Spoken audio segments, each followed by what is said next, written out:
أعوذ بالله من الشيطان الرجيم بسم الله الرحمن الرحيم الحمد لله رب العالمين الصلاة والسلام على أشرف الأنبياء والمرسلين سيدنا ونبينا وطبيب قلوبنا وشفيع ذنوبنا أبي القاسم محمد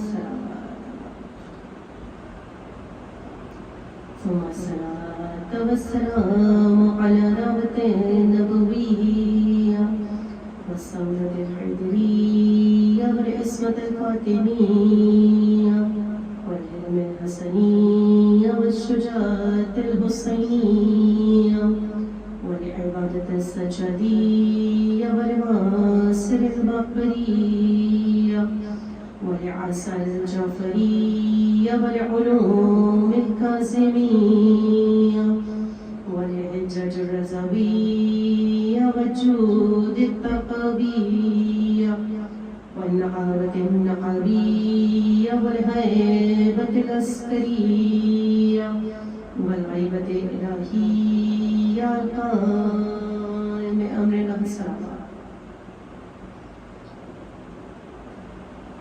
دعائے سلامتی امام زمان بسم اللہ الرحمن الرحیم اللہم کل ولیک الحجت ابن الحسن صلواتک علیہ وعلی آبائہ فی هذه الساعة وفی کل ساعة ولیا وحافظا وقائدا وناصرا ودليلا وعينا حتى تسكنه أرضك طوعا وتمتعه فيها طويلا برحمتك يا أرحم الراحمين. سلام.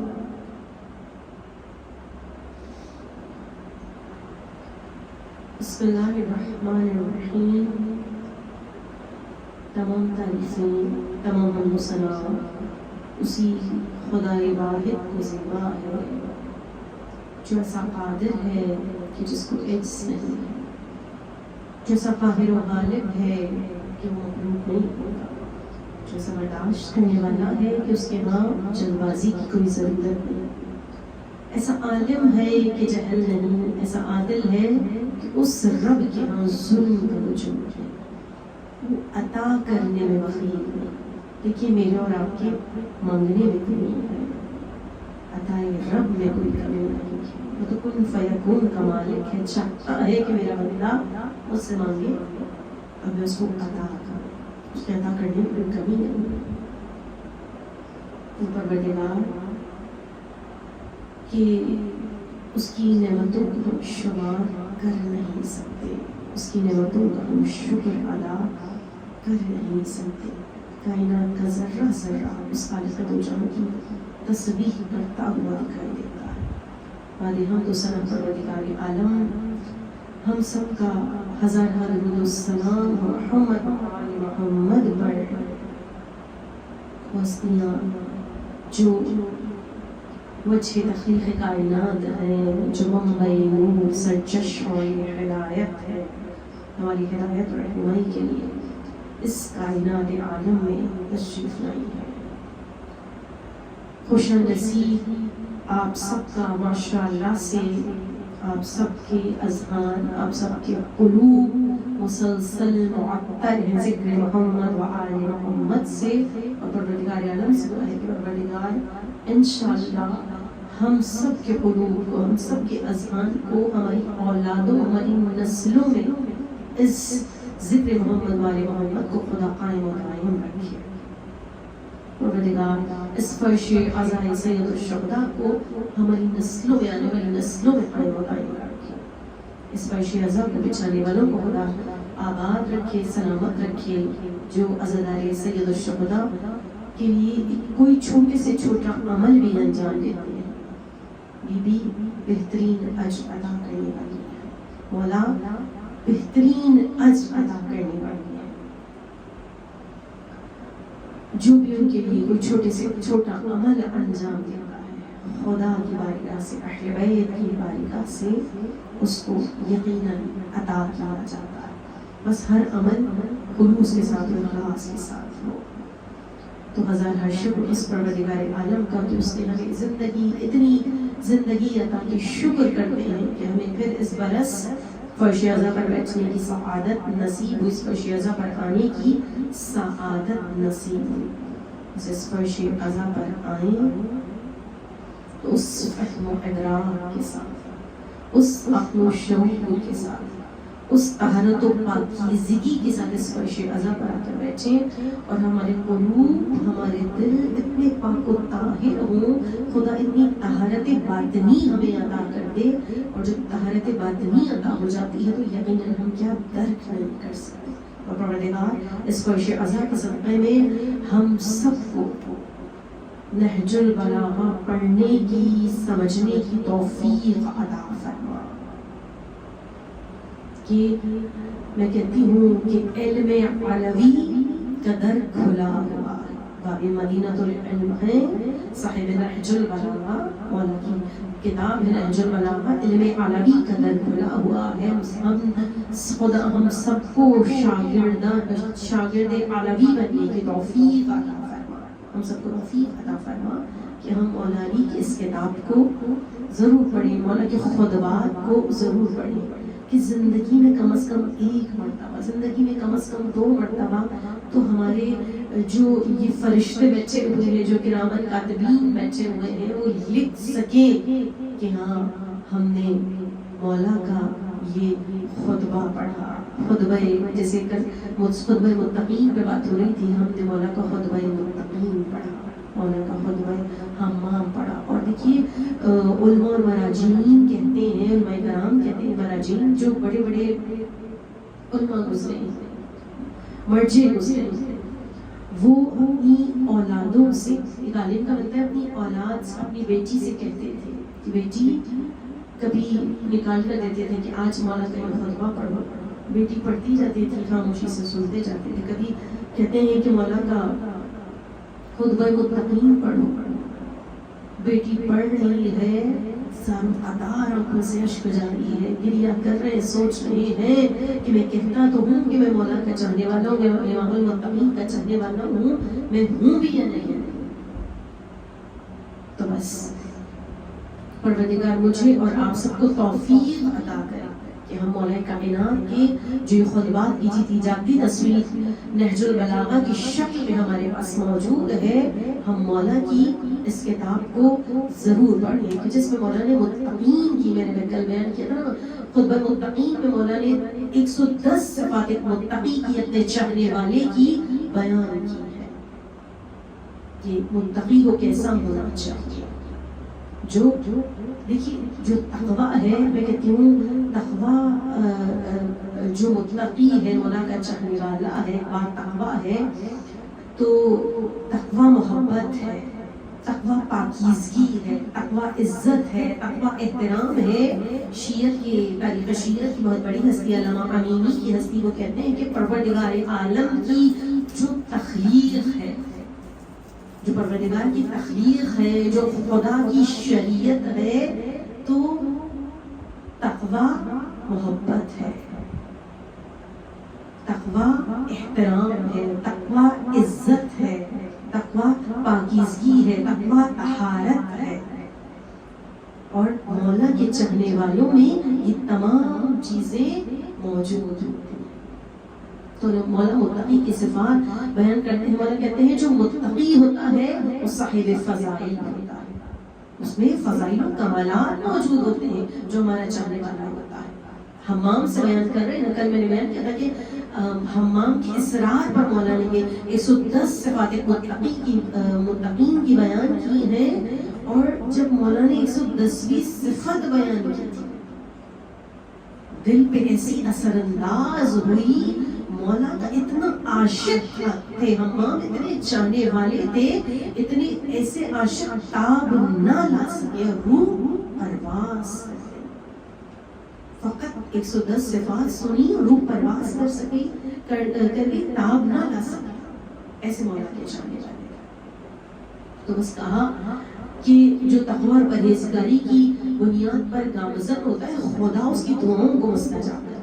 جو متقی بن جاتا ہے خدا اس کی دعاؤں کو مستجاب کرتا ہے. معصومین کے جملے اور واقعاً جو ان کے در کا چاہنے والا ہوتا ہے وہ کیسا مستجاب الدعویٰ بن جاتا ہے. ایسا مستجاب الدعویٰ بن جاتا ہے. آپ نے مشہور و معروف واقعہ بس 2-3 جملوں میں بیان کرتی ہوئی گزر جاؤں کہ چوتھے امام علی زین العابدین کا جو چاہنے والا ایک صحابی تھا. واقعی کربلا کے بعد امام کا طریقہ تھا نا کہ غلاموں کو خریدا کرتے تھے. علی زین العابدین غلاموں کو خریدا کرتے تھے. اس کے بعد ان کی تربیت کیا کرتے تھے. اور جو چوتھے امام کی تربیت میں آ جائے تو کیا کہنا کہ کیوں وہ کتنا قیمتی بن جاتا ہے, وہ کتنا گوہر نایاب بن جاتا ہو.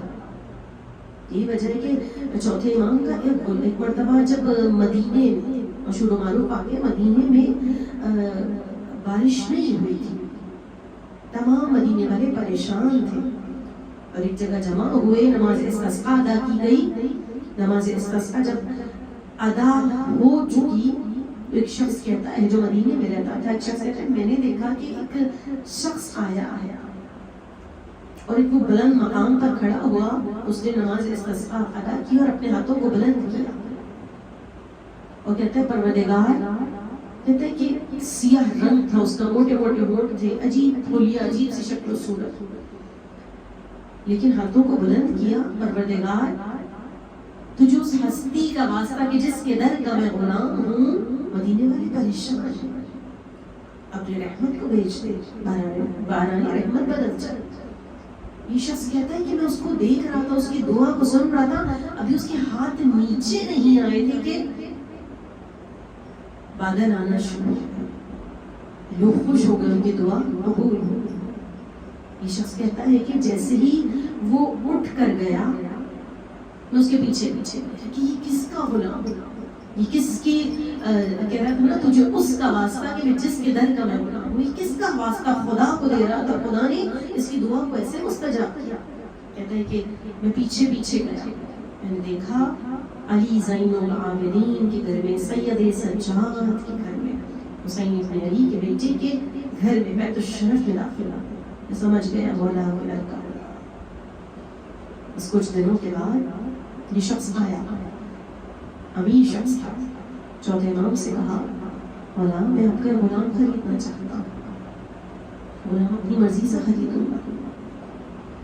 کہا کون سا غلام؟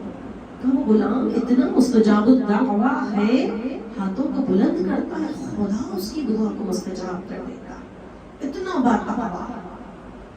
یقیناً آپ کے در کا غلام, آپ کا تربیت یافتہ. انہوں نے تمام غلاموں کا بلایا. نہیں مولا اس میں غلام نہیں, بس قبر والے غلام بلائے جائیں. چوتھے امام نے کہا, اس نے نظر پڑی, کہا مولا یہ غلام, یہ شخص اشارہ کیا. چوتھے امام آئے, کہا یہ شخص میرا خریدار بن کے آیا. آنکھوں میں آنسو آ گئے. کون اہل بیت کے در کی غلامی چھوڑنا چاہتا؟ کوئی نہیں اہل بیت کے در کی غلامی چھوڑ ہی نہیں سکتا, کوئی چھوڑنا نہیں چاہتا.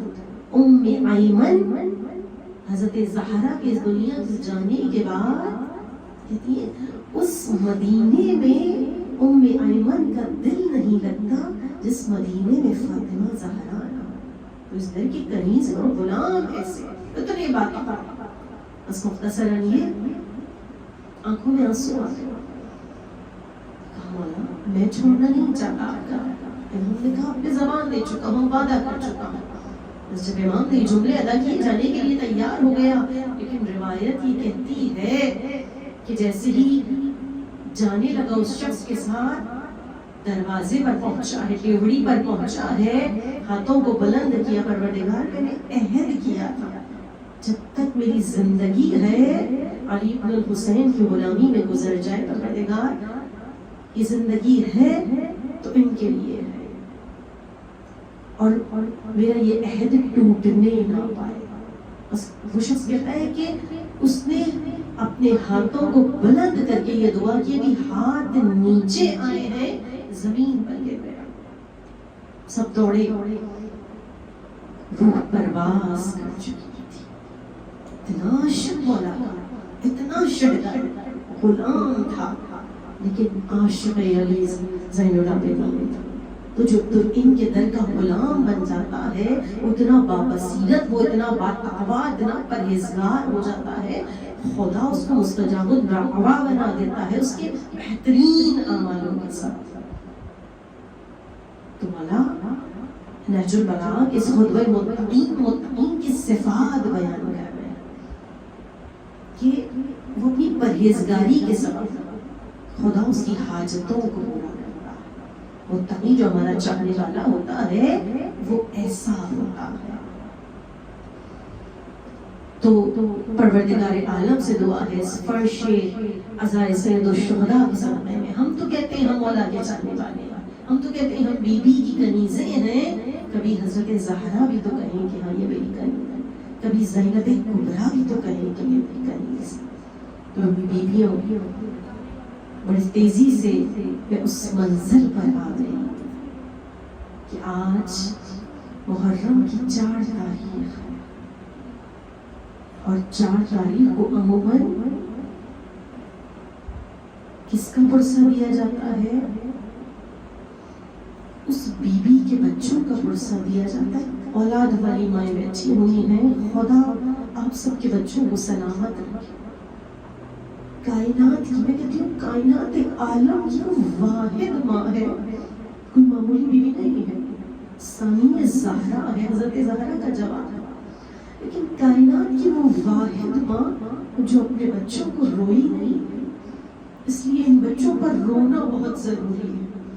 جب بھی کبھی زینب کبریٰ کے بچوں کا یعنی کہ اونو محمد کا کہیں پرسہ ہو یا ان بچوں کا ذکر کیا جائے, ان بچوں کے مسائل بیان ہوں, تو چاہنے والوں کو اس طرح سے چاہیے روئے کہ جیسے ایک ماں اپنے بچوں کو روتی ہے. خدا آپ سب کے بچوں کو سلامت رکھے. جناب زینب کے بچوں کے صدقے ان بچوں پر رونا اس لیے بہت ضروری ہے کیونکہ یہ بیوی اپنے بچوں پر نہیں روئی ہے, بھائی پر صدقہ اتار دیا تھا. کائنات کی واحد بہن, خدا آپ سب کے بھائیوں کو سلامت رکھے. دنیا کی ہر بہن اپنے بھائی سے بہت محبت کرتی ہے, بہنیں بھائیوں کی عاشق ہوتی ہیں, بہت محبت کرتی ہیں. لیکن میں کہتی ہوں کائنات کی واحد بہن ہے کہ علی نے جناب عبداللہ سے عقد کرتے ہوئے شرط رکھوائی تھی. دیکھو عبداللہ, زینب کی زندگی میں کوئی دن ایسا نہ آئے کہ جو حسین کے چہرے کی زیارت نہ کرے. اگر بھائی کو نہ دیکھے گی تو مر جائے, حسین کے بغیر نہیں رہ سکتی. بی بی ہاتھوں کو جوڑ کر کہتی ہوں یقیناً آپ فرش اعظم پر آئی ہوئی ہوں یہ اپنے بچوں کا پرسہ لینے کے لیے. میرا سلام ہو زینب کبریٰ پر جو بھائی کی اتنی عاشق تھی.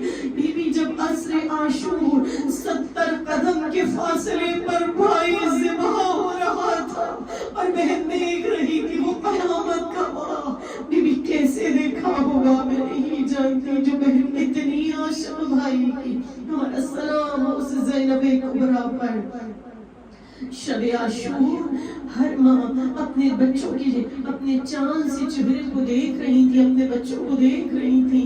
زینب کبھی اون کے بالوں میں شانہ کرتی تھی, انگلیاں پھیرتی تھی, کبھی محمد کے سر میں کو سہلاتی تھی, کبھی پیار کرتی تھی. کہتی جاتی تھی میرے بچوں تم حیدر کرار کے نواسے ہو, تم جعفر طیار کے پوتے ہو, پر ماں کی لاج رکھنا. فاطمہ زہرا کے لال پر بہت برا وقت آنے والا. بس بیبیوں مختصراً یہ کہ کربلا کے میدان میں وہ وقت بھی آیا. اولاد عقیل گئی, لاشیں آ گئے, جناب مسلم کے بچوں کے لاشیں آ گئے.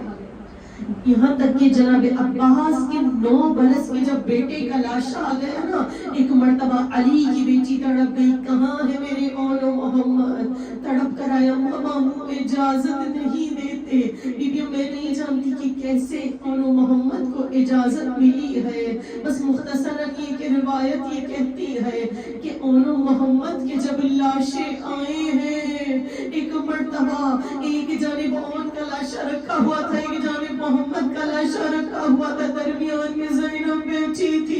پروردگار گواہ رہنا، فاطمہ کے لال پر صدقہ اتار دیا ہے، ان بچوں کو روں گی نہیں. ان بچوں کو رونا کیوں ضروری ہے؟ 11 محرم کو جب یہ لوٹا ہوا قافلہ گنج شہیدہ سے گزرا ہے نا، ہر بیوی نے اپنے آپ کو اپنے چاہنے والوں کی لاشوں پہ گرا دیا. حمید ابن مسلم کہتا ہے میں نے 2 بچوں کے لاشیں ایسے دیکھے جن پہ رونے والا کوئی نہ تھا. میں نے مولا سید سجاد سے پوچھا کہ ان بچوں کی ماں نہیں ہے؟ ایک مرتبہ امام نے تڑپ کر کہا ایسا نہ کہو، یہ میری پھوپھی زینب کے بچے ہیں. ارے بہن بھائی کو روئے یا بچوں کو روئے؟ بھائی پر قربان کر دیا، بچوں کو نہیں روؤں گی. بس 11 محرم کو بچوں کی لاشوں کے قریب سے یہ کہتی ہوئی گزر گئی، او نو محمد خدا حافظ، او نو محمد الوداع ما جا رہی ہے. بیبیوں بس آخری جملے بیان کر رہی ہوں. شام میں رہی، قیدی بن کر رہی، جب رہائی نصیب ہوئی سرہائے شہداء ہے، سب نے تڑپ تڑپ کر اپنے اپنے لاڈلوں کے سروں کو لیا، لیکن دو سر ایسے تھے جنہیں لینے والا کوئی نہ تھا. جناب فضہ آگے بڑھی، دونوں محمد کے سروں کو لے لیا. زینب بھائی کے سر سے لپٹ کر زاروں کا قہر گریا کرتی رہی، یہاں تک کہ جب واپس مدینے آ گئی ابھی تک بچوں کو زینب نہ روئی ہے نہ بچوں کا ماتم کیا. ارے بھائی پر سے صدقہ اتار دیا تھا. جب کچھ دن گزرے جناب عبداللہ نے سید سجاد سے کہا سید سجاد آپ امام وقت ہیں، پھوپھی سے کہی اب گھر آ جائیں، گھر میں بالکل سناٹا ہے. جب چوتھے امام نے پھوپھی اماں سے کہا پھوپھی اماں جناب عبداللہ آئے تھے، کہتے ہیں کہ گھر تشریف لے آئیے، گھر ویران ہے، گھر میں کوئی نہیں ہے. علی و فاطمہ کی بیٹی جانے کے لیے تیار ہوئی. ارے ابھی تک انہوں محمد کو نہیں روئی تھی، لاشیں آئے نہ روئی. 11 محرم کو لاشوں کے قریب سے گزاری گئی نہ روئی، سرہائے شہداء نہ روئی. جب گھر میں داخل ہوئی ایک گھر میں سناٹا نظر آیا، انہوں محمد کے حجرے میں آئی، بچوں کے مسلے نظر آئے، ارے بچوں کے لباس نظر آئے. ماں کا دل پھٹ گیا، انہوں محمد کے مسلے اٹھائے سینے سے لگائے، تڑپ کر کہا انہوں محمد ماں اجڑ گئی. ارے کوئی ماں کہنے والا نہ رہا. میں کہوں گی بی بی آپ تو بچوں کو نہ روئی، آئیے سفر شیرازہ پر آپ کنیزیں آئی ہیں آپ کو آپ کے بچوں کا پرسہ دینے. شہزادی بچوں کے پرسے کو قبول کیجئے. الا لعنت اللہ علی القوم الظالمین.